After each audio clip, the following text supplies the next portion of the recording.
তাদের পুরস্কার বিতরণ করা হবে আগামী উল্টো রথের দিন।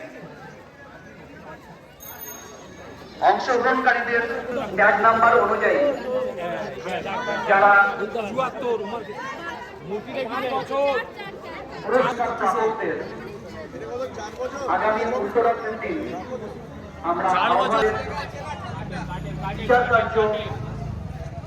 সম্পন্ন হয়েছে তাদের কাছে আমাদের একটা ক্যাম্প করা হয়েছে, ওখান থেকে আপনাদের জন্য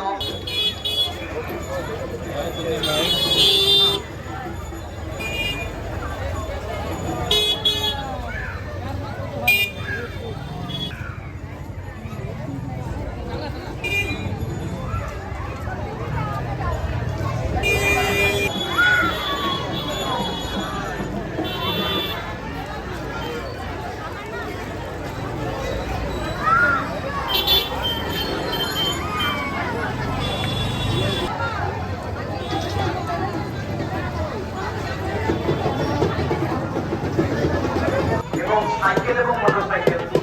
আপনারা বিষয়টি একটু দেখুন এবং অত্যন্ত সম্মানের সাথে তাদের অনুরোধ করুন যে এখন আমাদের এটা একমুখী রাস্তা আছে এবং অনুরোধ এবং আপনারাও সেই সকল ব্যক্তিদের কাছে বিনীত অনুরোধ রাখুন যে দয়া করে আপনারা এখন সাইকেল, রিক্সা এবং মোটরসাইকেল নিয়ে ঢুকবেন না।